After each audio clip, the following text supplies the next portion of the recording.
mo?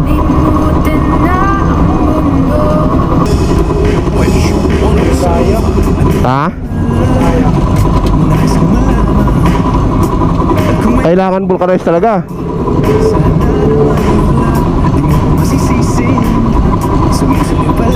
Putik ka Halston. Tumagos. Pero yung dito, hindi na hindi na sumisingaw. Kaso nga lang, ito kasi napakalaki. Tapos ang nangyari, tumagos dyan sa gilid. Dahil ni-running flat ko, dapat pala nung ramdaman ko na gumiwang, binunot ko na para hindi na tumagos. Ang laki Pero dito nung binunot ko, hindi na sa sumisingaw. Hindi kaya. Hindi kaya pag nasa gilid. Patsing wala kayo? Ay, hindi na patsing. Ano yan? Luto yan, luto. Oo nga, yung iluluto. Wala kayong ganon? Oo. Kalumang bayan. Saan banda doon? Lampas ng SM dyan. Yung sa may Welcon? Oo. Yun ba yun?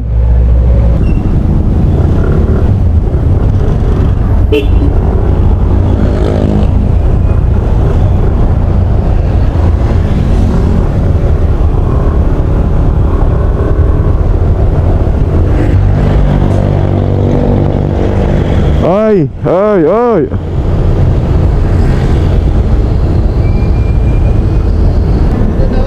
Saan? Ayaw doon, ayaw.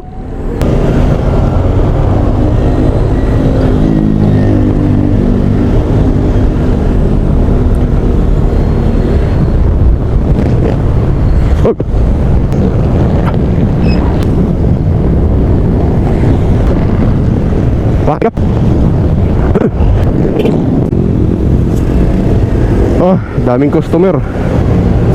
Kaya yun. Dito kasi tumagos ang tusok sa gilid. Parang mga ganon. Yan sa may gilid. Sinubukan nilang tapalan, di kaya ng tapal eh. Yung basak? Pasak pala, pasak. Kaya pa ba yan? Uy, wala na yan. Ayun, ganun mo. Ano na ba nila to? Binasakan? Oo.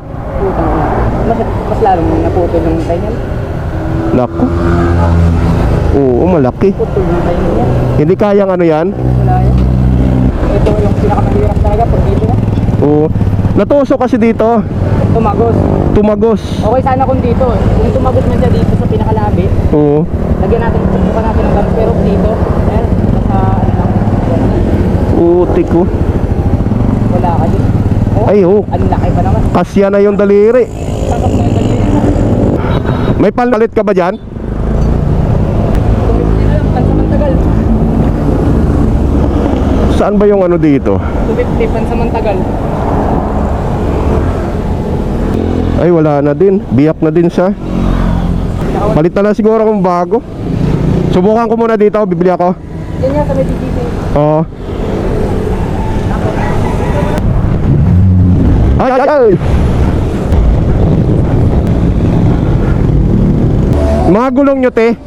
Gulong 9080 14. Birabber lang po, ma'am. Magkano yung birabber? 160. Te, pwede ko na papapalitan ba? Mag-birabber na lang ako. Kaso, kulang pang pira ko. Magwi-withdraw muna ako sa kuan, iwanan ko na lang yung motor. Meron kami po sa first payment. Kaya lang, plus 4%. Harap po kayo. Likod.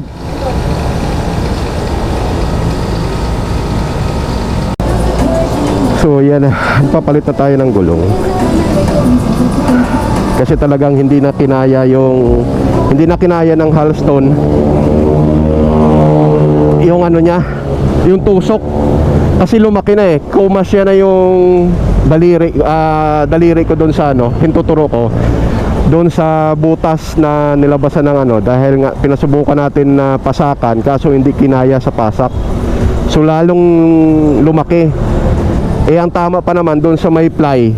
So mas delikado na kapag may posibilidad na umano talaga siya, sumabog. So sa ngayon nandito tayo sa DGC. Kailangan na natin magpalit. Palit na lang tayo ng birabber.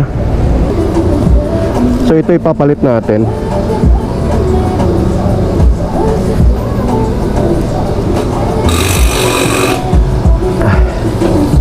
Mag-biraber tayo kasi subok to ang biraber sa makapit eh.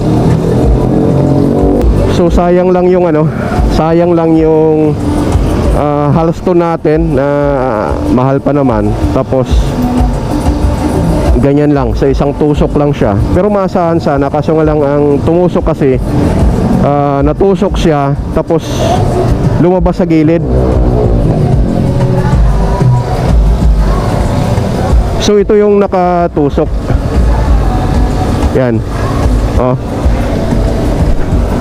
Ganito. Biro ba naman bumaon ito.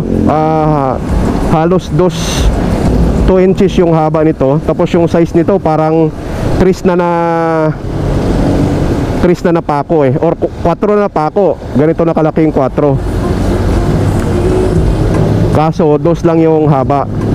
So talagang napakaswerte ko talaga kasi nga pagtusok niya tapos hindi siya dumiretso sa gitna, hindi siya tumama doon sa may rim, doon sa may mags, kundi doon siya tumama sa may tawag nito, doon sa tumama sa may gilid, sa may ply. Kaya kahit na ipapatsing na natin, pero hindi po pwede daw kasi napakadelikado na masahan sana yung halston doon sa mga maliliit lang na tusok-tusok. Kasi kanina nung natusok siya tapos hinanginan, hindi na lumalabas yung hangin doon sa binunutan ko ng tusok niya.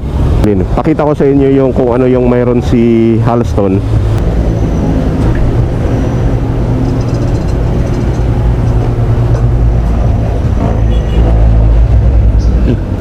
Malinis kasi walang sealant. Yan, sira na. Ganitong nangyari sa loob ni halston. Yan. Mayroon sana siyang ayan kapag ka natusok, ayan malagkit. Yan. Kapag natusok, automatic siya lalak doon sa pinagtusukan. Ayan. Ganyan yung halston. Kaso yung problema naman ito, kapag ka tulad nito nangyari, ang tusok niya tumagos dito sa gilid. Ito, yan. Kasi natusok siya rito, dito, tumagos dito. Yan.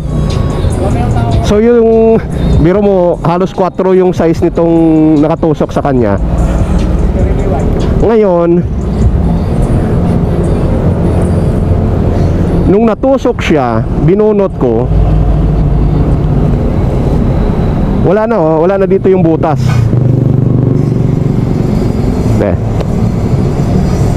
Wala na yung butas kasi dumikit na kaagad yung parang protection niya doon. Ang problema dito sa gilid. Kasi na yung daliri ko. So wala na talaga ito. Sayang lang. Nirunning flat ko si halston, ganyan yung nangyari sa kanya. Pero maasahan sana talaga to sa mga tusok-tusok. Problema lang talaga sa gilid. Ayun na, pumalit na tayo ng biraber.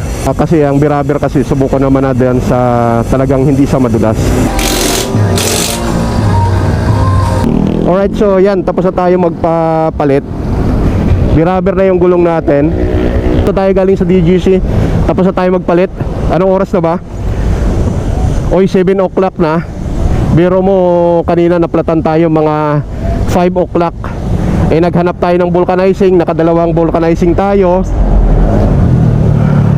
Pero hindi kinaya na papasakan or talagang lulutuin. Hindi daw nila kaya. Kaya yan, nag-proceed na tayo dito sa DGC. Buti ito yung DGC kasi 24 hours ito. Kaya kanina kahit na bago mag alas 6 nakapagpapalit tayo. Alright, so yun mga kapatid Shoutout doon sa mga gumawa ng motor natin, kahit doon sa vulcanizing na sinubukan nila na gawin pero hindi nila nakaya. Shoutout yun sa mga sa kanila, no? Shoutout sa kanila. Then doon sa nagpalit ng gulong natin doon sa DGC. Diyan kasi sa DGC kapag ka may mga nasisiraan na tayong mga nadadaanan, diyan natin dinadala dahil 24/7 ang operation nila diyan.